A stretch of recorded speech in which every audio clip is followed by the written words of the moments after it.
Karibu katika hatua yetu ya 5 katika mfululizo wetu wa kuendelea kufuatilia uanzishaji wa biashara na usimamizi wake. Katika hatua yetu ya 5 tunaangalia ile hasara ya kuanza na kikubwa, hasara ya kusubiri uanze na kikubwa. Hatua iliyopita, hatua ya 4, tuliona kwamba faida za kuanza na kidogo, ikiwa ni sehemu ya kuleta hamasa kwa yule ambaye anaogopa kuanza. Anasema nitaanza, lakini kila siku hawezi kuchukua hatua. Sasa ziko hasara kadha wa kadha ambazo zinasababishwa na kusubiri uanze na kikubwa. Sasa hasara ya kwanza ya kusubiri uanze na kikubwa ni kwamba ukifeli inakatisha tamaa sana. Fikiria kwamba umetumia labda mwaka mzima, umecheza kikoba chako pale, umekusanya fedha kwa bidii sana. Kwa mwaka mzima umekusanya, umepata labda takribani milioni 2. Zile milioni 2 umefika mwisho wa mwaka, ndio bidii yako. Milioni 2 sio ndogo wala sio kubwa, inategemea wewe uwezo wa kipato chako ni kipi. Lakini kuna mtu milioni 2 ni fedha kubwa sana. Kuna mtu hiyo ni ile ndogo sana, ni mpato la siku moja tu. Lakini tuchukulie wewe ambaye kwako ni kitu kikubwa mno. Kuna hata 500,000 umekusanya kwa bidii sana. Fikiria ukiwekeza yote alafu ikaisha, inakatisha tamaa sana. Kwa hiyo rudi kwenye hatua ya 4, fuatilia uone faida ya kuanza na kidogo ilivyo nzuri. Lakini pia hasara nyingine ama changamoto nyingine ambayo ukisubiri sana kuanza na kikubwa ni kwamba inachukua muda mrefu kuanza, na muda huwa hamu ya kitu ulichokianza pia inaisha. Yani ule muda inaweza kuchukua muda mrefu kusubiri, kwa sababu biashara unataka kuanzisha ni kweli inahitaji milioni 10, inahitaji milioni 5, inahitaji 500,000. Kwako hiyo ni kubwa sana, na mtaji wako uwezo ni 10,000. Ukisubiri sana, wakati fulani wazo lile moyoni linaanza kuondoka. Tunapenda uanze wakati ukiwa na hamasa. Ulipopata wazo, hamasa inakuwa juu sana. Inatakiwa uanze kwa ile nguvu, tumia ile energy ikusukume kuanza kwa haraka. Ukisubiri sana, ile wazo linakosa nguvu, linafifia, hatimaye unakosa ule msukumo wa ndani wa kufanya ile kazi kwa bidii. Kwa hiyo unaweza kaona pia hiyo ni hasara. Lakini hasara ya 3 ni kwamba kuna uwezekano wa kutokuwa na meneja mzuri, kwa sababu unapoanza kidogo inapitia changamoto zinazokupa uzoefu mkubwa. Unaweza kaona kwa hiyo utaona umuhimu wa ile hatua ya 4 kwamba unapoanza na kidogo inakufanya unakuwa hatua kwa hatua. Changamoto ndogo ndogo zinakupa nafasi ya kuzitatua katika udogo wake. Changamoto ikiwa kubwa inaweza kukurudisha nyuma hatua nyingi na muda mrefu, ukatoka kabisa kwenye msingi, ikakuchukua miaka kadhaa tena kuja kuanza upya.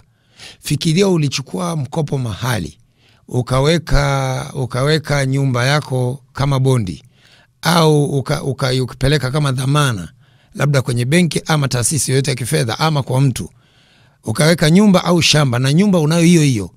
Umeingia kwenye biashara, kwa sababu biashara tunasema it's like a game. Biashara ni kama mchezo fulani. Unapoanza kuna kupata na kukosa, kwa sababu hasara na faida ni sehemu ya biashara. Uwe lazima ujue hilo tangu mapema.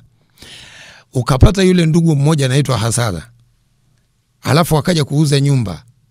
Hebu jaribu kutafakari, wakauza nyumba kabisa au wakauza shamba ambalo ndio ulikuwa unategemea kuzalishia. Manake utarudi kwenda kupanga, unaanza gharama mpya za maisha, mpaka urudi ujenge, unakuta tayari miaka mingine mbele mingi sana unakuwa umerudi nyuma. Lakini hebu jaribu kutafakari ndugu yangu, kwamba umeanza na kidogo tu, unakuwa unaongeza. Hata ukichukua mkopo wakati fulani, utakuta hata ule mkopo ukifeli, bado ule msingi wako ulioweka unaweza ukafidia lile deni na ukabaki vile vile maisha yako. Hata ukitaka kuanza unaanzia hapo ulipokuwa, haurudi nyuma sana. Lakini hasara ya 4 pia ni kwamba hatari ikitokea huwa kubwa zaidi, au hasara inakuwa kubwa. Inapotokea tu changamoto kubwa, hatari ile, hasara inaweza kuwa kubwa. Yani ukianza na kidogo, hasara inakuwa ndogo. Ukianza na kikubwa, hasara inakuwa kubwa. Hiyo ndio kanuni. Kwa hiyo anza na kidogo ili hasara iwe ndogo. Wakati unakuwa na kukua, hasara pia itakuja kuwa ndogo tu, kwa sababu unakuwa changamoto ndogo unazitatua zikiwa katika udogo.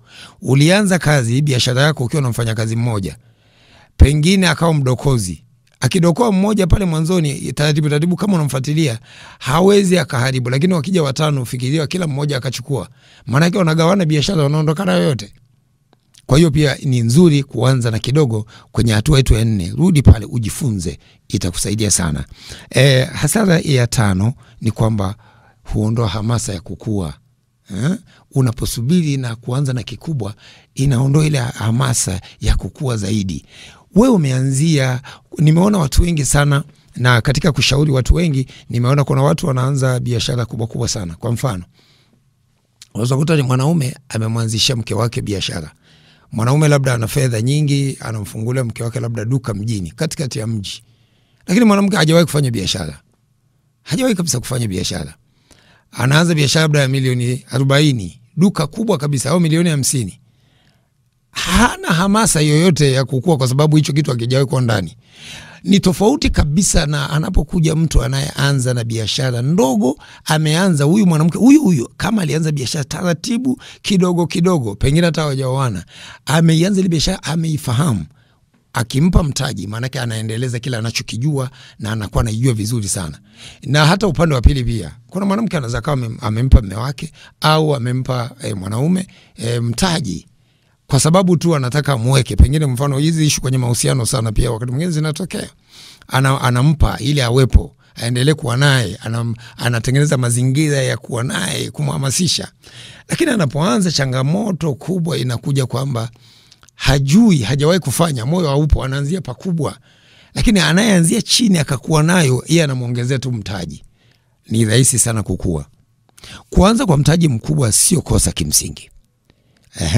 Lakini vivyo hivyo pia kuanza kidogo au na kidogo haimaanishi kila ukianza kidogo utafanikiwa. Kwa hiyo lazima uchukue tahadhari pia. Jambo la msingi ni kwamba ujasiriamali ni safari ya kujifunza. Unapoanza na kidogo, inakupa nafasi ya kujifunza kwa gharama ndogo pia, badala ya kusubiri kikubwa. Kidogo ni busara zaidi. Chukua hii. Karibu tena katika hatua yetu ya 6 inayofuata. Hatua zetu zinafuatana. Ukifuatilia zote zitakusaidia kuanzisha biashara, na wewe uliyoko kwenye biashara zitakusaidia kusimama vizuri. Karibu sana.